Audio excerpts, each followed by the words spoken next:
Thank you very much. First, I thank John Miles and the Lewis family and John's incomparable staff for a chance to say a few words about a man I loved for a long time. I am grateful, Pastor Warnock, to say it in Ebenezer, a holy place sanctified by both the faith and the works of those who have worshiped here. I thank my friend, Reverend Bernice King, who stood by my side and gave a fascinating sermon in one of the most challenging periods of my life. I thank President and Mrs. Bush, President Obama, Speaker Pelosi, thank you, and Representative Hoyer and Representative Clyburn, who I thank for, with the stroke of a hand, ending an intra-family fight within our party, proving that peace is needed by everyone. Madam Mayor, thank you. You have faced more than a fair share of challenges in these last few months, and you have faced them with candor and dignity and honor, and I thank you for your leadership.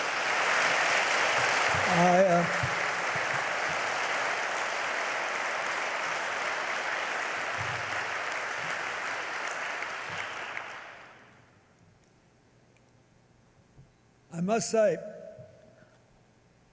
for a fellow that got his start speaking to chickens, John's gotten a pretty finely organized and orchestrated and deeply deserved send-off this last week.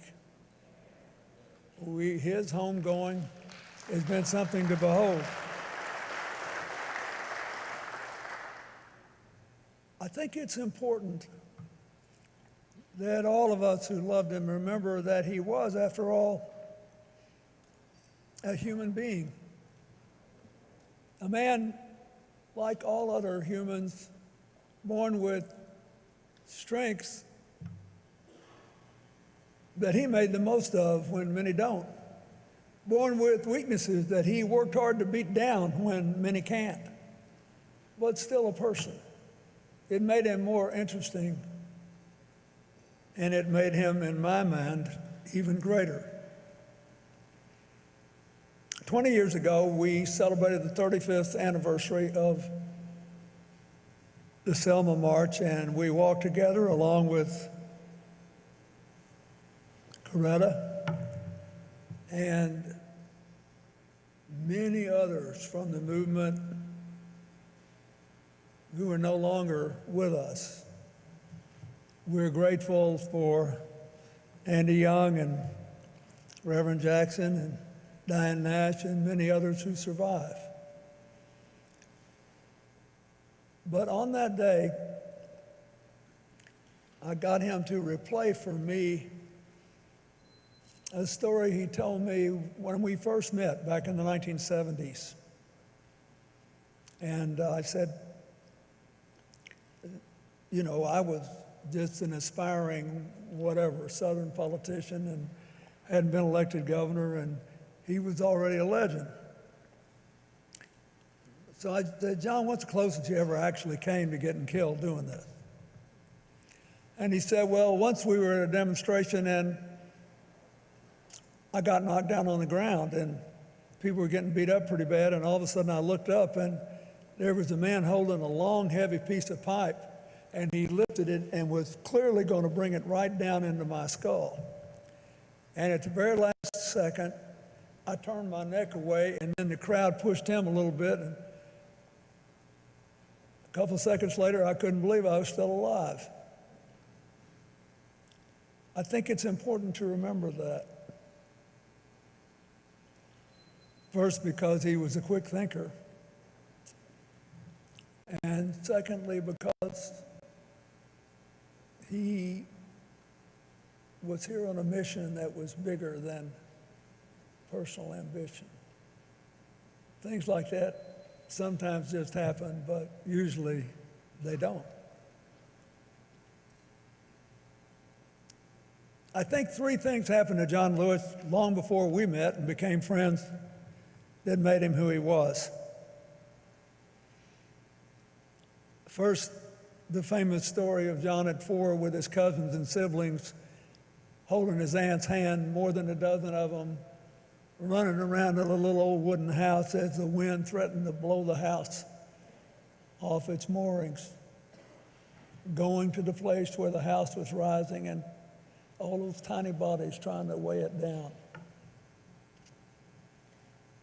I think he learned something about the power of working together, something that was more powerful than any instruction. Second, nearly 20 years later, when he was 23, the youngest speaker and the last speaker at the March on Washington, when he gave a great speech urging people to take to the streets across the South to seize the chance to finally end racism. And he listened to people that he knew had the same goal, say, well, we have to be careful how we say this because we're trying to get converts, not more adversaries. Just 3 years later, he lost the leadership of SNCC to Stokely Carmichael because he said, you know, it was a pretty good job for a guy that young and come from Troy, Alabama. It must have been painful to lose, but he showed as a young man, there are some things that you cannot do to hang on to a position, because if you do them, you won't be who you are anymore. And I say there were 2 or 3 years there where the movement went a little bit too far towards Stokely, but in the end, John Lewis prevailed. We are here today because he had the kind of character he showed when he lost an election.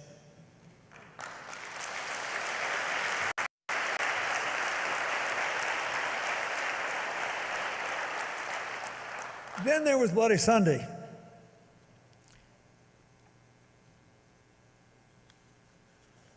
He figured he might get arrested.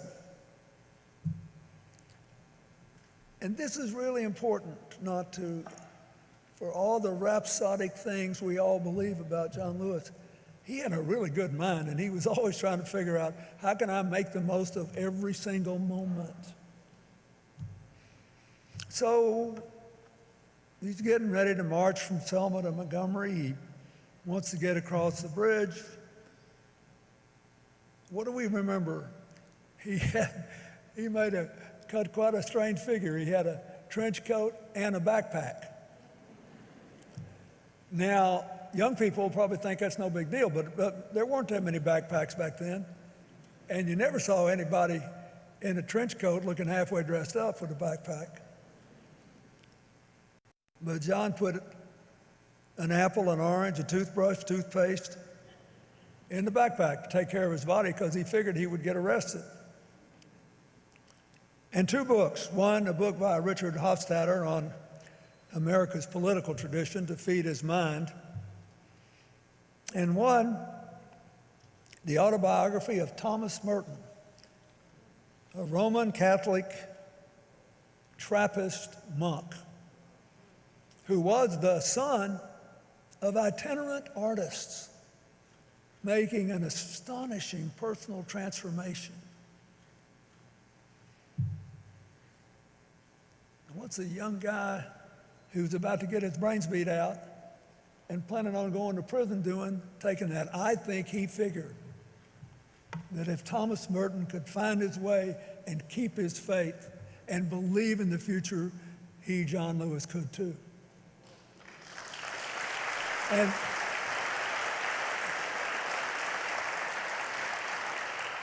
so we honor our friend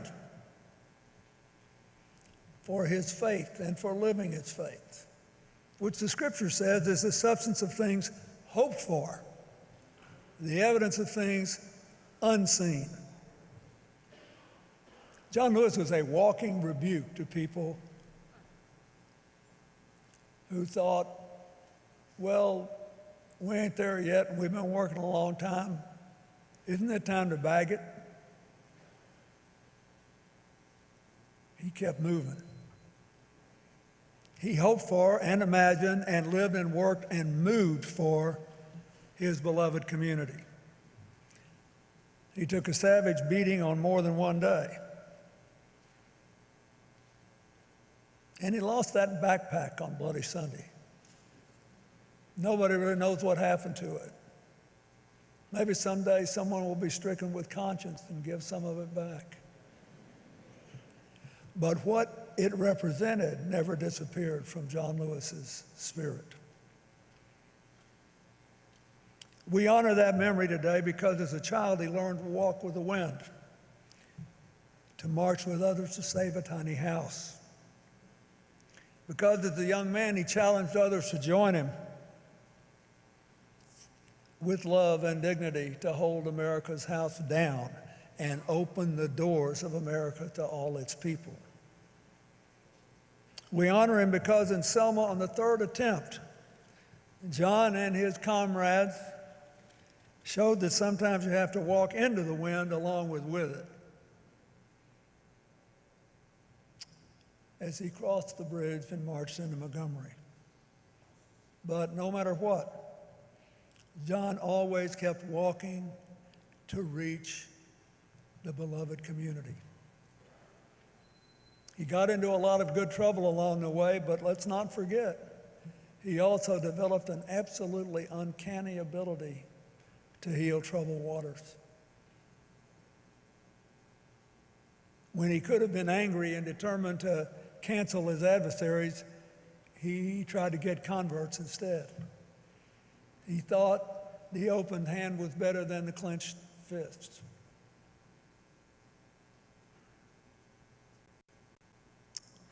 He lived by the faith and promise of St. Paul, let us not grow weary in doing good, for in due season we will reap if we do not lose heart. He never lost heart.